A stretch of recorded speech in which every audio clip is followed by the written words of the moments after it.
você vai ouvir neste podcast. Tiver as pessoas usando leis e seus furos, tudo para criar uma situação favorável ao que eles querem executar ali no poder. Você está transformando o nome do líder no seu objeto de adoração, usando o próprio rosto dele. Do poder do FUD, né? A gente tá falando dele como ministro da magia, ele é uma espécie de primeiro-ministro, né? Então ele tem acesso aos 3 poderes. E o fato dele presidir, né, o julgamento do Harry já é uma interferência clara do Ministério da Magia contra o Harry Potter, nesse caso.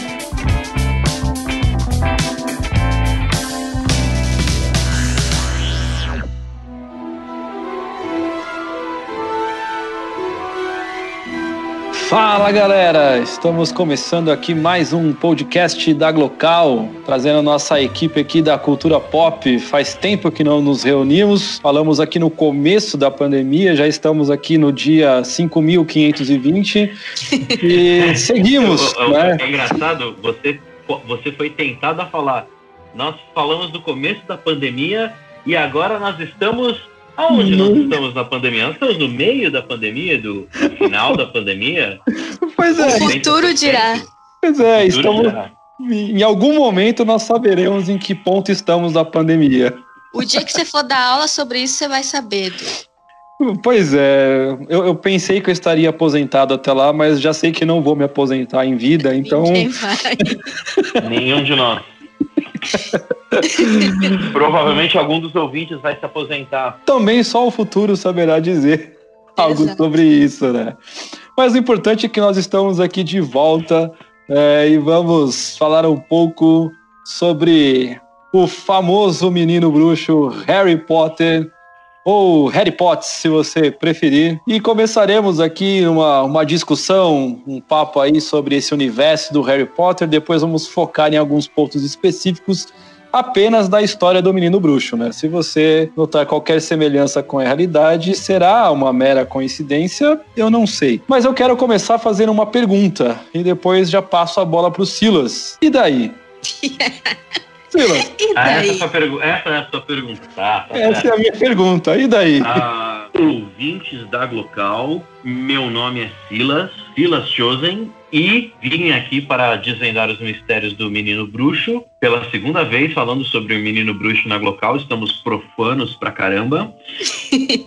E eu tenho também uma pergunta, e é o seguinte: ouvinte da Glocal, quero que você foque os personagens cartunescos que nós temos à frente do Brasil e quero que você pense num paralelo com o Harry Potter. E eu quero perguntar, quem nessa instância governamental representaria o Hagrid? Eu não sei, eu gostaria muito de saber. Caraca, eu não vou dormir pensando nisso mais. Carol, aproveita aí, faça a sua introdução. Aproveito aqui para dizer que sou Carolina Bertoldo, voltei aqui para falar de Harry Potter. Eu sigo insistindo nessa pauta. Vocês fãs de Harry Potter que escutam aqui a Glocal têm a minha simpatia. E o que eu queria dizer Carol é a heroína. Eu queria dizer o seguinte, citando diretamente o Messias, conhecereis a verdade e a verdade vos libertará. Comunista! Edu, chama a vinheta antes que a gente faça mais piada sobre messianismo. Exatamente. Roda a vinheta aí, Renatão. Está no ar. Cultura. Espiritualidade. Impacto social. Glocal Podcast.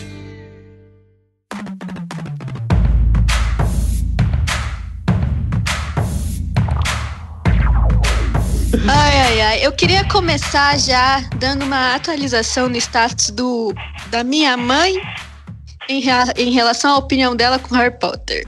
Se você não escutou o último podcast que a gente falou sobre Harry Potter, vai lá ouvir. Minha mãe não gostava nem um pouco, apesar dela ter as suas controvérsias. Sua mãe não gosta de Harry Potter, mas ela gosta de Caverna do de Avalon. É. E, gente, semana passada ela não virou pra mim e falou assim, Carol, eu quero ver esse negócio aí de Harry Potter. Aí eu falei, eu não vou nem perguntar o porquê. Eu já peguei o controle, já coloquei os filmes pra ela assistir. E a bichinha da maratona, acho que ela assistiu tudo em 3 dias, rapidinho. E qual foi o veredito final da sua mãe? Ela falou que é muito sombrio. Depois passa uma pergunta pra ela. Como que é o nome da sua mãe? É um nome super fácil. Aurinete. Aurinete, eu vou fazer uma pergunta agora, ouvindo o nosso podcast, depois de ver os filmes sombrios do Harry Potter, né? O Brasil tá com um clima suave, tá tranquilo? Tá tranquilinho. Pior que eu fiquei... Tadinha, eu acabei com a experiência dela em Harry Potter, pra ser sincera. Porque eu ficava pausando os filmes, tipo, tá vendo, mãe, o que aconteceu aqui? O que te lembra? E aí ela tava, ai, Carol, eu não aguento mais.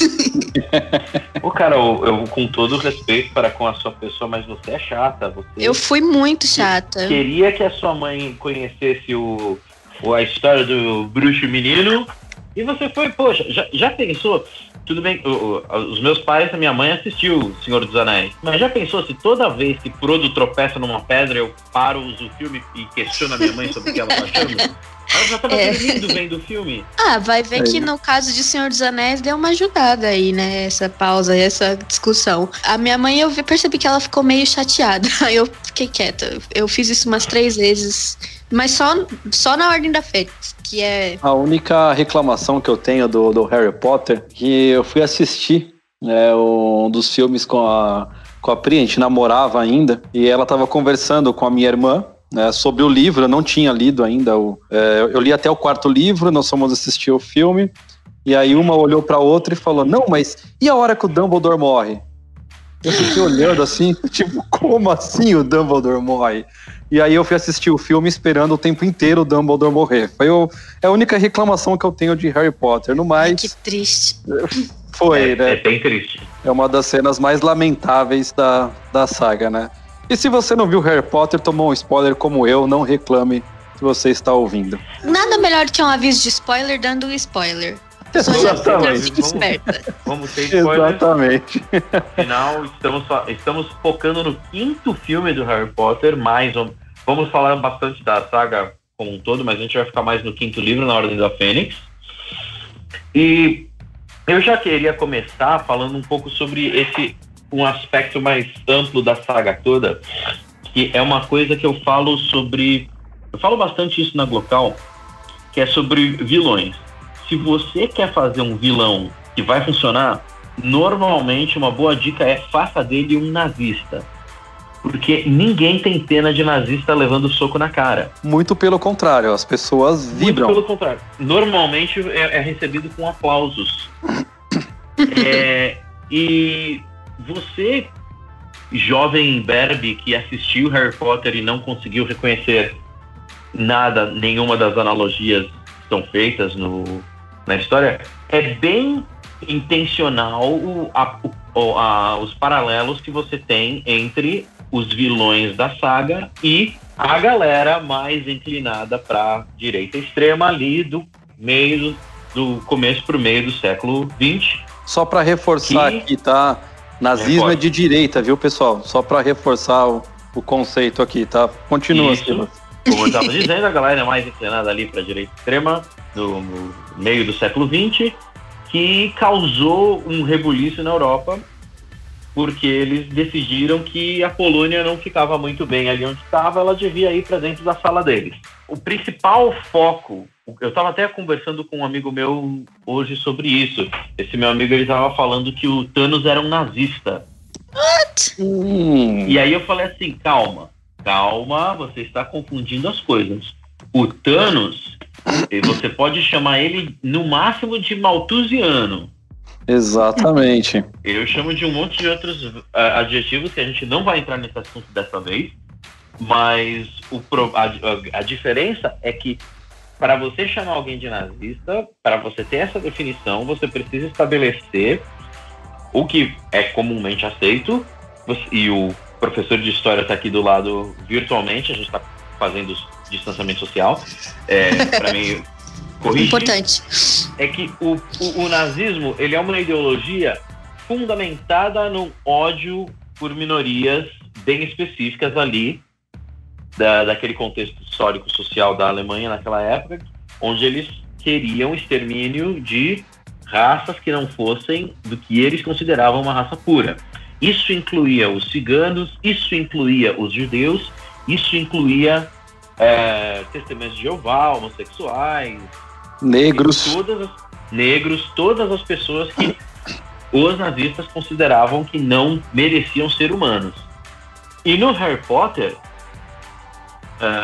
você tem uma casta de vilões que estabelece um padrão para a vida humana, e quem não pertencer àquele padrão não merece ser considerado vida humana, que é a galera que tem sangue mágico e a galera que não tem sangue mágico, que eles chamam de trouxas. E você tem um monte de outros paralelos que afloram muito mais durante o 5º ano de Harry Potter em Hogwarts, que a gente vai discutir mais ao longo de hoje. Mas a primeira, a mais grosseira das referências, é que o Voldemort é seguido por um bando de nazistinhas.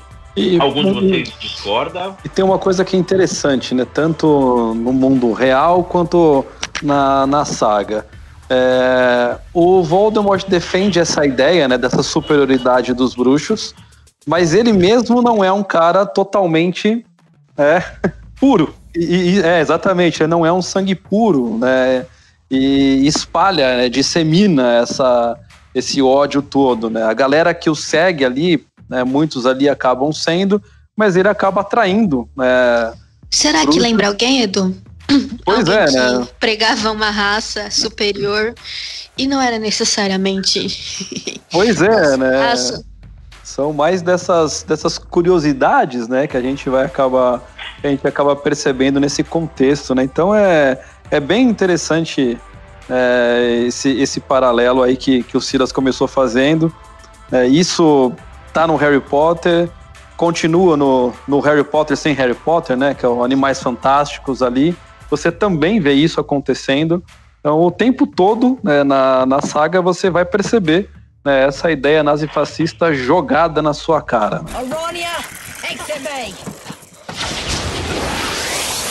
Para te ambientar mais ou menos no 5º filme, o 5º filme e o 5º livro se chama Harry Potter e a Ordem da Fênix. A Ordem da Fênix é uma sociedade secreta que foi fundada pelo Dumbledore.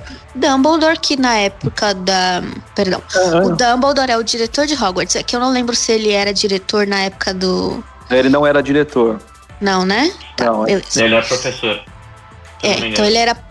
Quando ele fundou a sociedade, ele era professor em Hogwarts. E nesse filme, né, nessa linha do tempo, não, neste período do tempo, é a mesma linha do tempo o tempo todo. Ele é diretor de Hogwarts e ele reconvoca a Ordem da Fênix, as pessoas que sobreviveram. Então a gente tem a Primeira Guerra dos Bruxos, que foi quando o Voldemort chegou, causando geral, querendo matar todo mundo, que não fosse sangue puro. E temos ele consegue um monte de seguidores.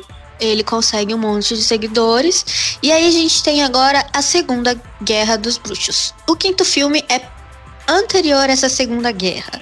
É aquele tempozinho, sabe aqueles segundos antes da desgraça? É esse filme. Esse filme veio mais ou menos assim para esses segundos antes da desgraça ser instalado.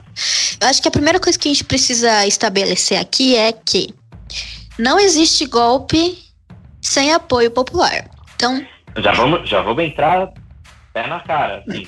Já vamos entrar com o pé no peito. Não é mais varinha agora, não é mais de varinha que a gente tá falando agora. Então. A gente Exatamente. Já chega...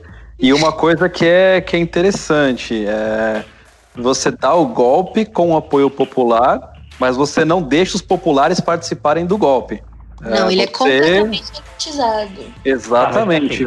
Você vende um discurso, as pessoas compram e são manipuladas a partir daí, né? Então é assim que você constrói esse golpe, né? Finge que eu não estudei em faculdade de gente inteligente. Eu só fiz comunicação, publicidade, não é coisa de gente nobre ou inteligente de maneira nenhuma. No filme, o que vocês estão chamando de golpe, o que vocês estão chamando de apoio popular, o que vocês estão chamando de azelite, pelo que eu estou lendo nas entrelinhas? Bom, aí é que a gente entra um pouco mais na história da qual estamos falando. A história começa com... Na verdade, a história começa com o final do livro anterior, do filme anterior, onde o Harry participa da Copa da... O torneio Tribruxo. O torneio Tribruxo, Copa das Confederações ali. Essa mesmo. Quase isso. Então ele participa do torneio Tribruxo, que era uma armadilha, porque precisavam do sangue do Harry para ressuscitar o Voldemort, né? Meu Deus, nós somos muito hereges, gente. Só isso que eu tenho a dizer. Peço perdão aqui já por antecedência. Falando só de ritual e sangue, bode preto. Não, e o prêmio tem muita gente aqui que chama isso de quinta-feira. Pois é. Então acho que estamos perdoados. Não, e eu queria falar que o prêmio da taça Tribruxo é a glória eterna, né? Pra completar aqui a heresia. Nossa, cara, isso é ruim. Isso é ruim. Isso é problema. Isso a gente vai ser chamado lá pra salinha do diácono. Que, inclusive, eu achei que fosse ter alguma ajuda pro Harry no futuro, mas não serviu de absolutamente nada, viu? Ninguém lembra dessa glória eterna. Ele volta como o mentiroso, inclusive. Cara, você vai ganhar esse negócio e você vai ter a glória eterna. Legal. Não, legal. Você vai ganhar isso e vai ter Jesus. É ótimo. Exatamente, né? Além dele ter participado do ritual que traz o Voldemort de volta a um corpo físico, a instituição de ensino imputa a ele a glória eterna. Exatamente, né? Ele ainda volta desse negócio, tendo visto um amigo ser executado na sua frente. O Batman. O Edward. Exato, o Edward, o Batman. Ou talvez o Cedrico, se você preferir. Pode ser o Cedrico. Pro futuro. A gente tem que olhar pro futuro, ele não é mais o Edward, ele vai ser o Batman agora.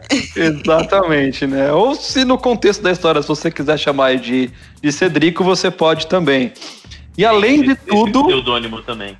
Ele volta, né, no começo do quinto filme, sendo chamado de mentiroso e todo mundo odeia o Harry. Que glória que o Harry teve. Uma ótima glória. E aí Harry volta pra casa dos tios, aquela coisa linda, relacionamento abusivo com os tios dele. Ele é atacado por dementadores e acaba usando magia, sendo menor de idade. E isso é uma infração, né, do Ministério da Magia. E ele é convocado... Magia fora de Hogwarts, né? Magia fora de Hogwarts, sendo menor de idade, é proibido. Então, ele é convocado a esse julgamento para eles decidirem se o Harry poderia ser absolvido e voltar a estudar, ou se ele ia perder a varinha, perder a matrícula e não ia poder exercer a mágica dele, né? O que já começa meio esquisito, porque o Harry, assim, ter usado os poderes dele e ter ele é meio que assim, uma criança que roubou uma bala na padaria da esquina, que teve um julgamento no Supremo Tribunal Federal. Basicamente é isso. Então o Harry foi induzido a um julgamento completamente arbitrário e muito técnico. Ele não tinha como se defender. E a ele não foi dada a chance de se defender. Então ele chega no julgamento, o ministro da magia, como juiz ali, ele é super incisivo, ele faz as perguntas sabendo que as respostas do Harry iam ser incriminadoras para terminar logo o julgamento e ele perder a causa. E aí chega o Dumbledore e ajuda e tal, e eles conseguem fazer com que o Harry volte a Hogwarts. E aí vem o primeiro ponto que eu queria falar. O uso do judiciário como algo técnico e arbitrário. A gente vê as pessoas usando leis e seus furos, tudo para criar uma situação favorável ao que eles querem executar ali no poder. Você manipula o judiciário e é muito engraçado. Quer dizer, é engraçado, mas ninguém tá rindo. É bem literalmente alguém usando o judiciário para criminalizar alguém que você... É um desafeto seu. Você tá imprimindo um crime a alguém que não cometeu determinado crime, ou que tinha as razões, o Harry tinha as razões para ter cometido a infração que ele cometeu. Eles estavam armando pro Harry Potter. Por quê? Porque o Harry Potter, ele tava com uma notícia... Apesar dele não ser ninguém efetivamente no poder, ele era uma das maiores ameaças ao poder. Uhum. Sim, porque mas aí ele é uma coisa interessante. O Harry Potter, ele era uma ameaça midiática pro poder naquela situação. Porque ele volta no labirinto lá com o Batman, ele volta falando, gente, o Voldemort voltou, não vai ter salvação, não vai ter cloroquina, não vai ter... ninguém tá salvo, o Voldemort voltou. E a primeira reação do governo é falar, não, eu não acredito. É só uma gripezinha. Não só falar não, como tirar a pessoa que diz o contrário de cena. Exatamente, e aí você pode tirar a credibilidade da palavra dela e pintar ela como uma pessoa mentirosa, como uma pessoa fraudosa, como uma pessoa criminosa, ou simplesmente tirar ela de cena e, sabe, desaparecer. Exatamente. Apesar de que eu faço uma separação entre os paralelos que a gente está montando com o curioso 2020 que nós estamos vivendo e o Harry Potter, porque o Harry Potter, de fato, ele chega e ele tá falando, o Voldemort voltou.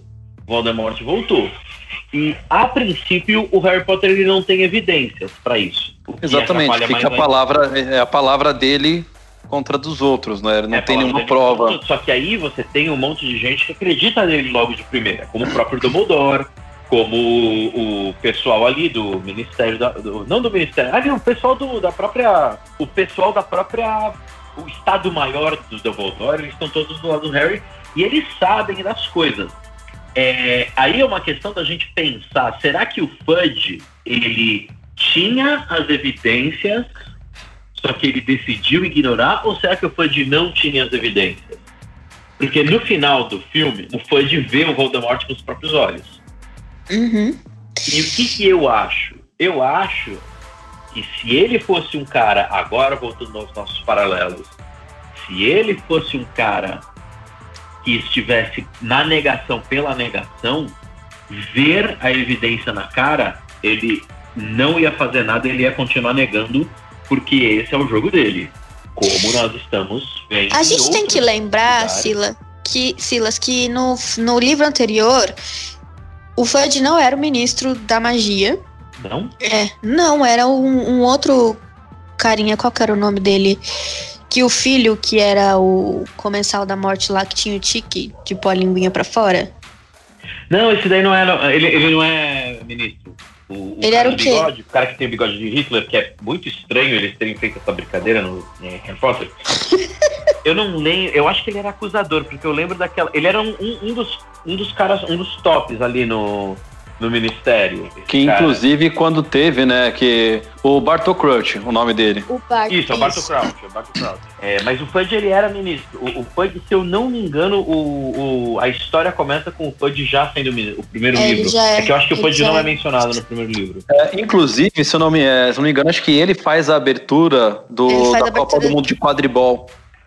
Que é a honra do primeiro-ministro. Isso, é ele mesmo.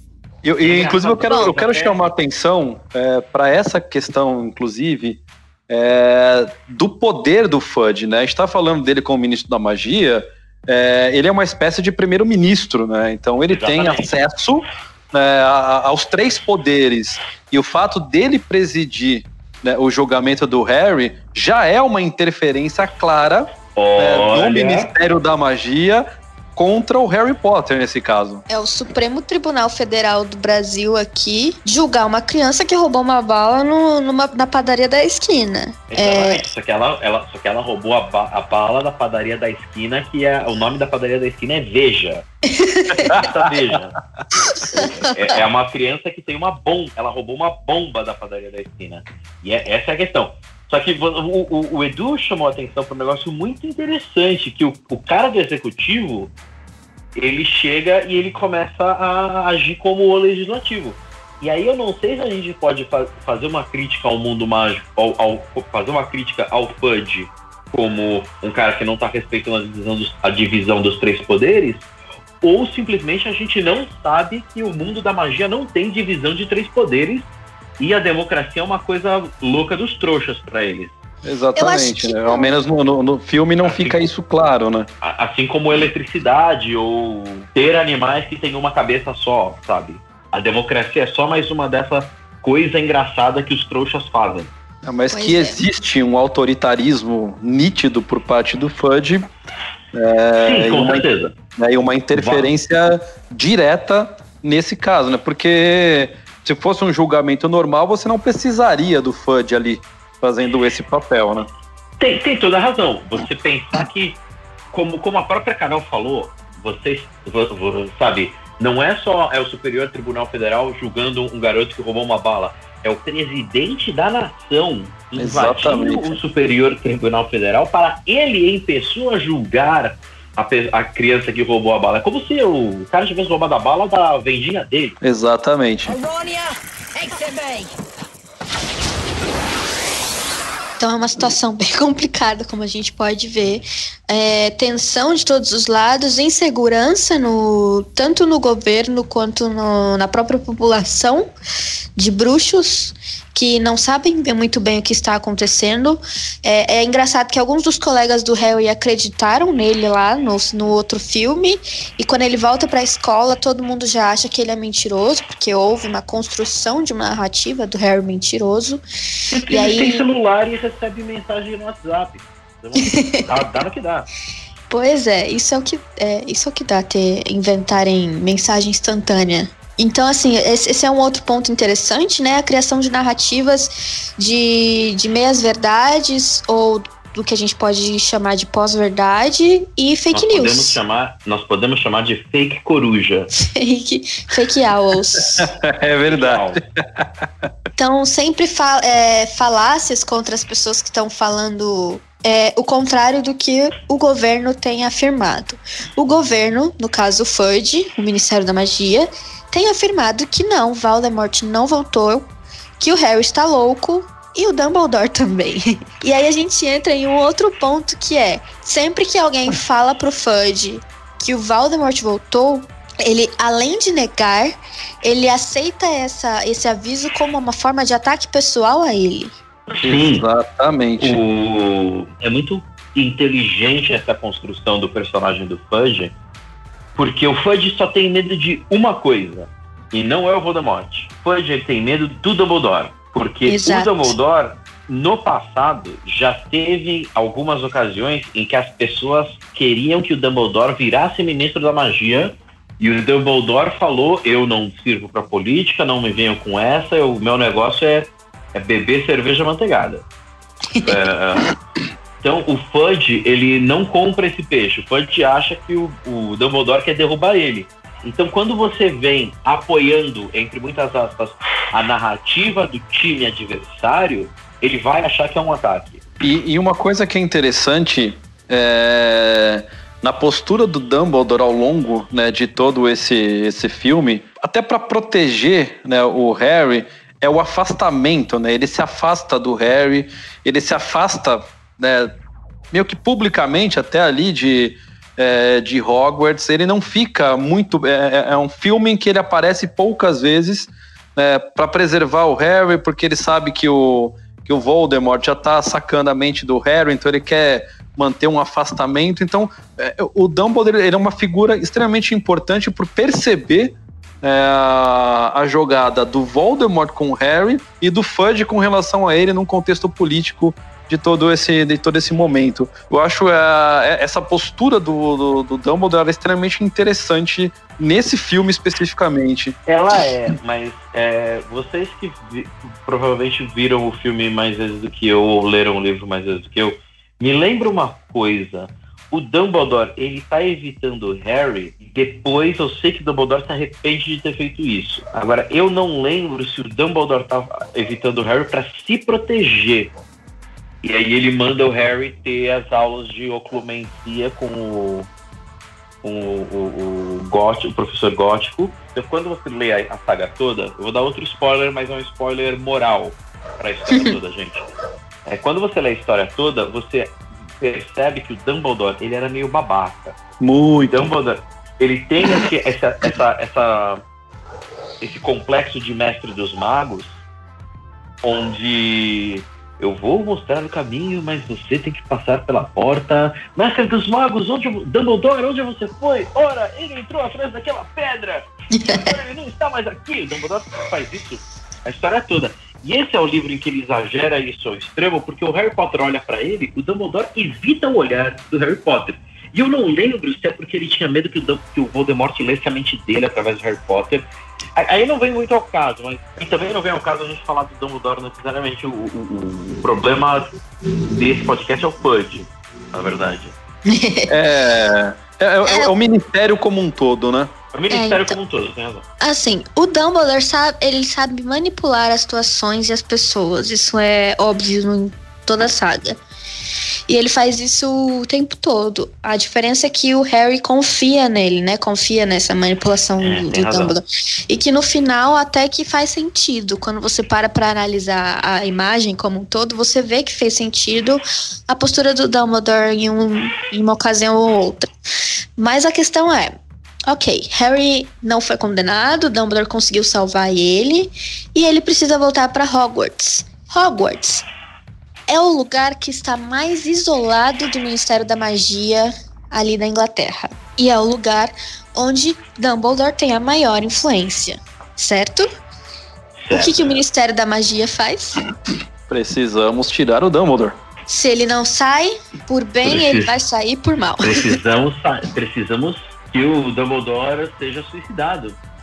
Exatamente, né? E aí acontece a clara interferência do Ministério da Magia na educação dos bruxos. Com a nossa querida Meninas Vestem Rosa, Dolores Umbridge, que vai entrar ali, né, como professora de defesa das artes, das artes das trevas, e que toma uma postura muito curiosa, né? Ao invés dela ensinar realmente, né, a defesa das artes das trevas, é um retrocesso, né, a práticas. Primeiro, né, tira totalmente a prática da disciplina, o que já é prejudicial para os alunos, e quando ela vai querer fazer a prática, ela traz tortura para os alunos. É muito contraditória a forma como ela ensina, né? Então você tem uma metodologia de tentar inovar, de tentar modificar. Ela modifica a forma de avaliação, ela modifica o Enem. O Enem não. Ela modifica a estrutura inteira que é formada ali dentro de Hogwarts, e ela começa com as suas interferências além da sua disciplina. Ela se torna o olho do Fudge dentro de Hogwarts, e isso vai cada vez mais dando argumentos para o Fudge para nomeá-la Alta Inquisidora e conferir mais poderes a ela dentro de Hogwarts, para cada vez mais minar o Dumbledore dentro do exercício da sua função ali, né? Então é um plano muito bem elaborado, né, dela com o Fudge. Uma coisa interessante é o jeito que ela começa a abordar as coisas, né? O processo de ensino em si. Confessar para vocês que eu fiz cursinho 4 meses na minha vida só, eu não aguentei, eu surtei, porque o cursinho ele é feito para você passar numa prova, né? Passar no vestibular. E eu não suporto esse tipo de aprendizado. Para mim não é um aprendizado, é uma doutrinação. Tamo junto, Carol. E eu não consegui, gente, não consegui fazer cursinho direito.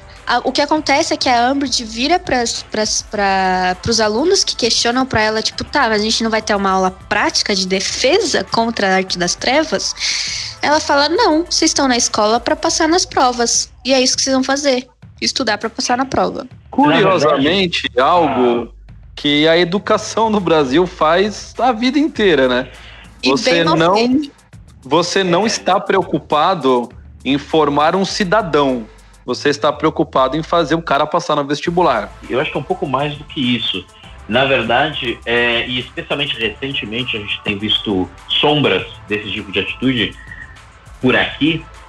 A Umbridge, ela não tá só com a intenção de vou fazer esses alunos passarem no teste.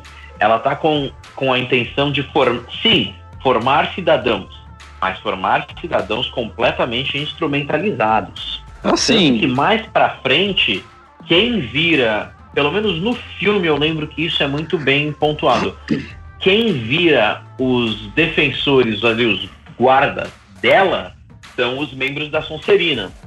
Sim. Então, no final, ela tá tentando emburrecer a educação com coisas supérfluas, fazendo perder tempo. Digamos que alguém entra numa posição de definir o que é educação e pensa assim, poxa, vamos ensinar só português e matemática porque ninguém precisa de mais nada. É mais ou menos isso.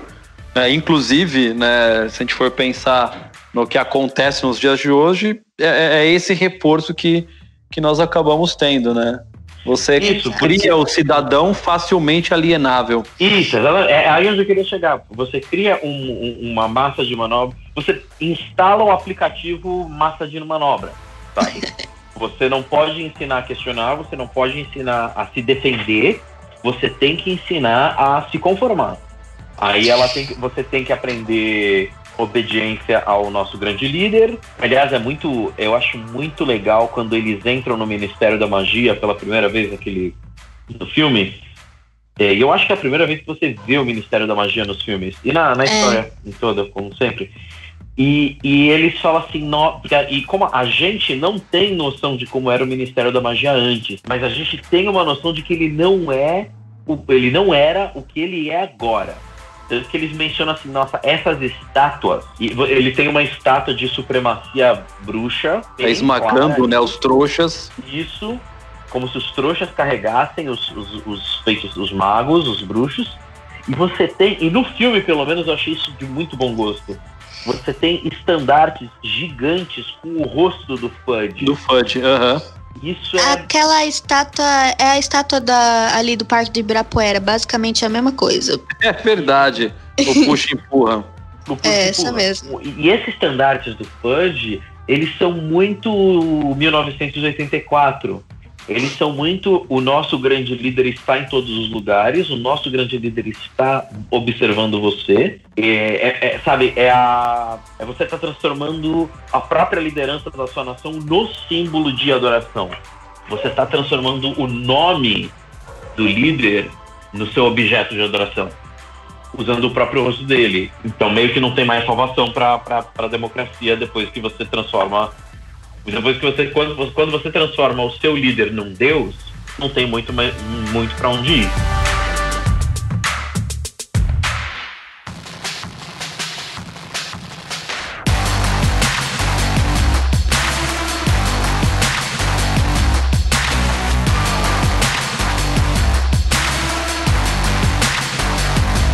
E aí você acaba em Hogwarts com esse cenário todo instalado, do emparelhamento da educação e o extremo conservadorismo da Umbridge, e ela cada vez mais tomando decisões de diretora e não de professora. Ela começa a punir quem questiona, quem diverge do que ela fala. Então começa com uma pequena punição. De repente você vê que muita gente já é punido e as pessoas começam a ter medo. As pessoas começam a temer por, sei lá, olhar pro lado e piscar. E aí ela começa com as proibições. Não pode isso, não pode aquilo, isso aqui também não. Até que a gente chega na proibição de organizações, né, estudantis. E, cara, isso aqui não é nenhuma coincidência e nem um paralelo. Proibição de organização estudantil tá na história de tudo que é regime ditatorial.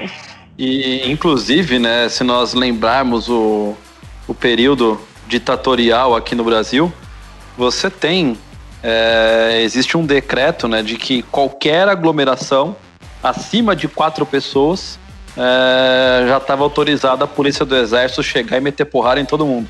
Levar preso, inquérito. Então você não podia, né, sair em mais de 2, 3 pessoas na rua, porque senão você estaria correndo o risco de ser preso. E aí ela monta uma guarda, né, com os minions dela lá da Sonserina, que começam a fiscalizar as pessoas, né? E aí surge a segunda sociedade secreta aqui, o segundo grupo de resistência da história de Hogwarts, que é a Armada de Dumbledore. Uma coisa que é, só para antes de você entrar na Armada do Dumbledore, que é interessante, inclusive com o paralelo que o Silas fez no começo, todas as vezes que você vê a Dolores mandando o Filch pregar, né, uma nova norma, um novo decreto ali, né, do que acontece, é semelhante aos atos institucionais que nós tivemos aqui no Brasil. Nossa, muito boa. Tem cada preguinho que o Filch mete na parede ali com um decreto novo é um ato institucional que acaba entrando. O pior aqui no Brasil foi o AI-5, mas nós tivemos outros, né? São mais de 20 atos institucionais que nós tivemos aqui no Brasil. E quando ela forma essa brigada, né, que a Carol citou, que é formada basicamente por membros da Sonserina e o Filch, seria quase, né, pensando num contexto estudantil ali, quase o início da formação da juventude hitlerista. É muito isso. Não tem nem como falar outra coisa. Porque é totalmente isso. E tem até condenações, né? Você vê eles ganhando premiações e tal. E aí o que se trata essa armada do Dumbledore? É a arma secreta do Dumbledore? É um exército de comunistinhas que ele criou pra dar o golpe no Fudge? Não é. Dumbledore comunista. De comunistinha maconheiro. O Ministério da Magia está... bebe cerveja. É menor bebendo cerveja. É menor bebendo cerveja. E, na verdade, era só a galera com medo, né? Os alunos com medo, pedindo pro Harry ensinar eles alguns feitiços, porque o Harry foi privilegiado aí nesse sentido, ele apanhou muito e ele acabou aprendendo antes da galera, né? A glória eterna. A famosa glória eterna. Serviu só pra isso. A glória eterna é você ser protagonista e apanhar o resto da vida. Você quase morrer por causa de um dragão numa competição escolar, serve pra isso aí. Não, novamente, gente, assim, sabe, Dumbledore é super legal, mas, cara, alguém do Ministério da Educação realmente precisa desesperadamente ir pra Hogwarts. Não, isso aqui no primeiro, eu não lembro se é no livro ou no filme, eu acho que é no livro que fala, que antes tinha a punição dos alunos era tortura, que eles tinham calabouço, que não sei o que, e tipo, Hogwarts de hoje em dia, a Hogwarts do Harry Potter é Nutella ainda. O Filch fala isso. O Filch. Na minha época era esticar esse tornozelo. Aliás, assim, eu adoro o Filch, cara. Mas enfim, continua, Carol. Eu também gosto do Filch. Eu sou culpada disso. Eu sou a pessoa que acha o Harry irritante e gosta do Filch. Perdão, fãs de Harry Potter. Que, aliás, é bem interessante, né, formar o nome da... Aí também acho que é uma sacanagem do Harry, né? Ao invés de fazer a armada do Harry, não vamos jogar nas costas do Dumbledore. Né? Se der problema, a culpa é do Dumbledore, né? Tipo, e foi o que aconteceu. Foi o que aconteceu. Justifica a demissão e quase prisão do Dumbledore. E isso continua acontecendo, né? A gente escolhe uns nomes burros aí pra umas coisas e acaba dando ruim. E ali é interessante, né? Porque chamar o Harry para dar aula, isso reflete que as aulas realmente de defesa contra as artes das trevas não estão funcionando, porque ninguém está aprendendo nada.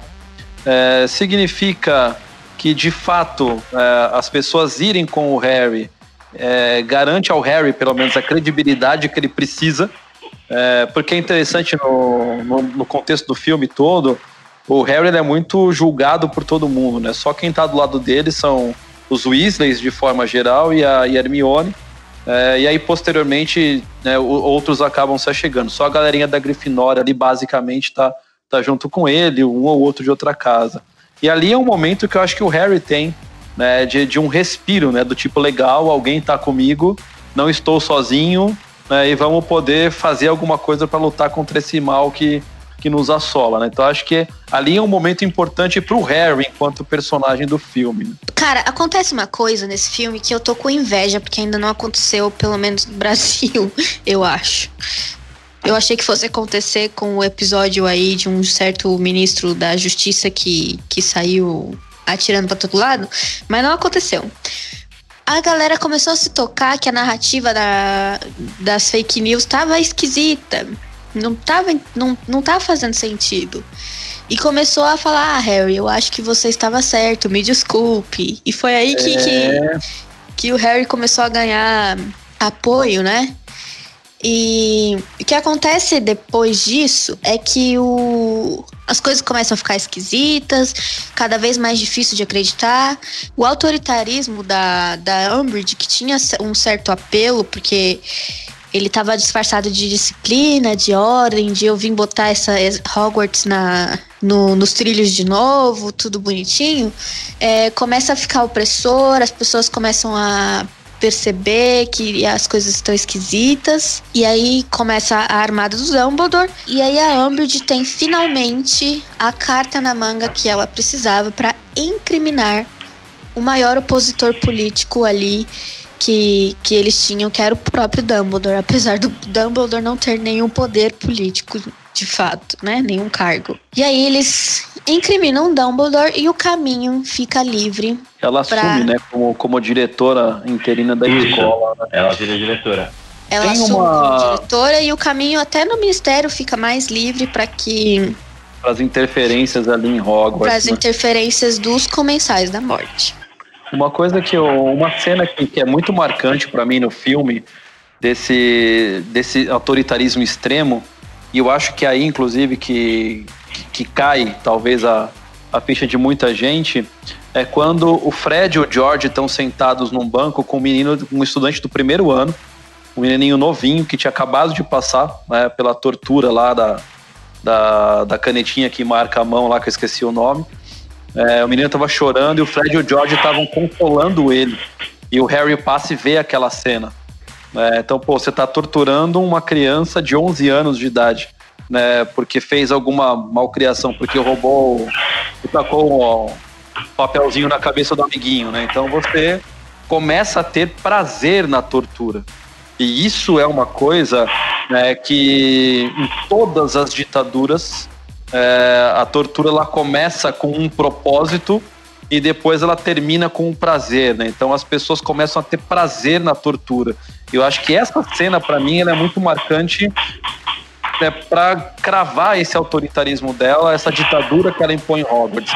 Do tipo, olha, né, não interessa o que você fizer, se você não fizer o que eu tô mandando, eu vou te torturar e vou sugar você e não tô nem aí pro que vai acontecer.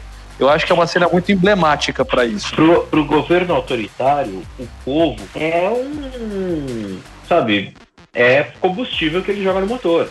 Para que eu vou me importar com essas coisas que são ferramentas? O povo, ele se torna... Meio que você precisa continuar torturando o povo para você continuar inserindo medo no povo, para o povo nunca querer tirar você do poder.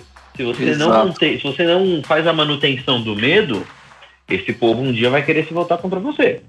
E essa é a função da Dolores, da Umbridge, que ela tá lá para fazer essa educação. Ela precisa fazer com que as pessoas saiam de Hogwarts com a ideia de que nós somos o bem e você tem que nos servir. Perfeito, é isso aí. Pra gente ir aterrissando já no aeroporto do Evangelho, eu gosto muito de pensar nessas histórias que falam sobre os tempos que a gente vive e sobre como tem muita aplicabilidade profundamente relevante e atual em um monte de coisa que Jesus Cristo fala, e muitas vezes, se a gente olhar para a mensagem de Jesus como um todo, num aspecto mais macro, o que essas coisas acabam significando. Porque, por exemplo, a gente está vendo que o Harry Potter, de uma maneira profundamente fictícia e sem nenhuma conexão com a realidade, está falando sobre um governo de exceção está falando sobre um governo que faz acepção de pessoas, um governo que define: você entra nessa porta, você entra nessa porta, você entra no porão, e do porão você não vai sair. Não só pelo princípio de supremacia racial do Voldemort, mas do princípio de supremacia político-moral de um governo do Fudge. E aí você olha para os ensinamentos de Jesus. E os ensinamentos de Jesus, nenhum ensinamento de Jesus praticamente é individualista. A gente tem uma noção de que a gente tem através da fé cristã, a gente tem uma relação pessoal e individual com Deus, mas nós também temos uma relação coletiva com Deus, motivo pelo qual a gente tem que se reunir e a gente tem que ser um agente transformador na vida de todo mundo à nossa volta. Quase tudo que Jesus falava era sobre se relacionar com os outros, era sobre você não é mais importante que o seu amiguinho. Inclusive, a ideia de que Jesus, como Filho de Deus, veio e deixou claro qual era o contraste espiritual entre nós pecadores e ele não pecador, mostra que a humanidade está toda numa tábula rasa. Ninguém está acima de ninguém, ninguém está abaixo de ninguém. E você instituir um princípio governamental que nega isso, quer isso seja numa ficção britânica ou quer isso seja numa ficção, pouco ficção brasileira, você está ferindo o que eu acho que é um dos princípios práticos mais importantes de Jesus, que é: você não vive sozinho. Você foi criado para viver num coletivo. Você faz parte de uma comunidade, queira você ou não. A não ser, e é muito louco a gente estar numa época, não sei vocês aí no futuro que já estão com uma vacina de coronavírus, mas nós estamos aqui gravando numa época em que eu não posso encontrar com os meus amigos. Faz 5 meses que eu não vejo o Edu. E eu não sinto falta nenhuma. Mas obrigado, Silas. Te amo. Por amor. Faz um monte de tempo que a gente não vê uns aos outros. E nessa quarentena ficou tão claro o quanto a gente precisa das outras pessoas, o quanto do que é feito uma comunidade, que cada um de nós é um tijolinho que está formando uma comunidade gigante. E eu acho que isso fala muito ao centro do que é o Evangelho. E isso fala muito ao centro do que é praticamente todas essas histórias que sobrevivem o teste do tempo. O Harry Potter é chamado para dentro da sala, para a sala péssima ferramenta de narrativa lá, que é a sala que dá qualquer coisa para quem quiser. Sala precisa, né? Isso, a sala precisa, exatamente. A galera chega pro Harry Potter e fala: Harry, ensina a sua comunidade, sirva a sua comunidade. Precisamos que você execute um serviço que o governo está falhando em prover. E o nosso sistema educacional não está nos ensinando, então você, por favor, nos sirva, nos proveja esse serviço. E o Harry Potter, ele nunca se nega a ajudar os outros. O Harry Potter, ele nunca deixa o coletivo na mão. O povo pode sempre confiar no Harry Potter. E eu acho que essa é uma distinção muito clara. Os princípios mais individualistas, eles precisam se explicar muito bem perante o Evangelho, porque o egoísmo é uma coisa bem sinistra. E falando em igualdade, Silas, é engraçado como, quando a gente olha para a pessoa de Jesus, como ele lidava com algumas situações. Uma cena muito, muito emblemática é o julgamento da mulher adúltera. E ele é colocado contra a parede, né? As pessoas, os mestres da lei, as pessoas que estavam ali prontas a apedrejar, não eram pessoas comuns qualquer, assim. Era gente que conhecia a lei, que conhecia a palavra e que estava ali com a pedra na mão, apoiado pela lei e pelo seu próprio moralismo. E eles queriam encurralar Jesus no sentido de, tipo, quero ver você ser o bondoso que você foi até agora nessa situação. Porque se você for bondoso agora, você não vai cumprir a lei. E aí Jesus responde com uma pergunta, né? Ele fala assim: quem nunca tiver errado, que atire a primeira pedra. E aí as pessoas vão saindo um por um, porque eles sabem que admitir que eles nunca erraram é um pecado, é um erro. E saem constrangidos. E aí ele que nunca tinha pecado poderia pegar aquela pedra e atacar naquela mulher. E ao invés disso ele vira pra ela e pergunta: cadê seus acusadores? Vá e não peques mais. E isso é engraçado, porque a gente se veste dos nossos moralismos, a gente sendo governo não, a gente sendo de esquerda, direita, de cima, de baixo. A gente se veste dos nossos moralismos para atacar pedra no outro. Quando Jesus mostra que é exatamente o contrário que ele quer que a gente faça. Ele é aquela pessoa que vai nos livrar dos nossos acusadores. Vai nos perdoar e vai nos apontar o caminho para uma vida sem erros, né, para frente. Eu acho que é interessante quando você chega ao final do filme e a verdade vem à tona, né, como a Carol trouxe a citação no início do nosso podcast. É legal de pensar que houve toda uma luta, né, um sofrimento, aflições. Se a gente pegar a saga até o final, né, até o momento em que finalmente o Voldemort é derrotado, é um sofrimento constante.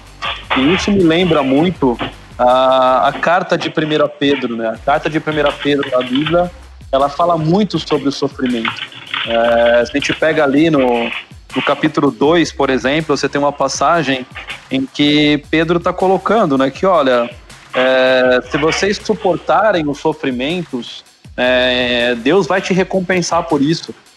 Você não pode causar o sofrimento, mas se você passar por sofrimento, é normal, porque Jesus passou por isso.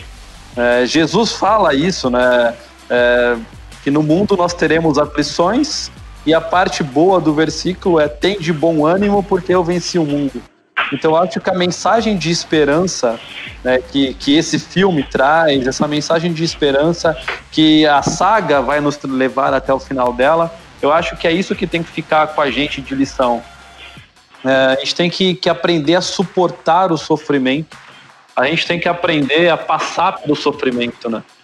Uma das coisas que no começo da quarentena, conversando com um amigo, a gente começou a falar sobre o que viria, sem ter a menor ideia do que viria. E ele falou o seguinte: cara, nós temos que aprender a aceitar o bem e o mal.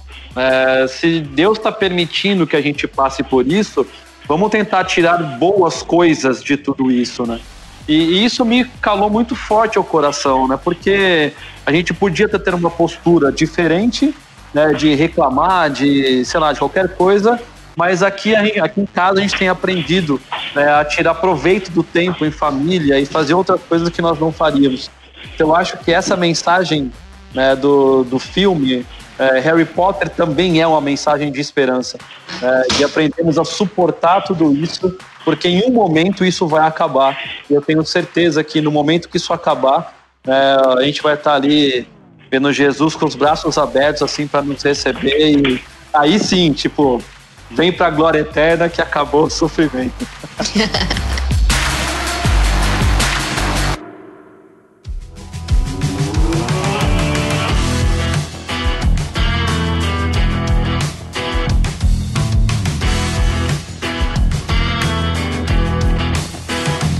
Local Podcast.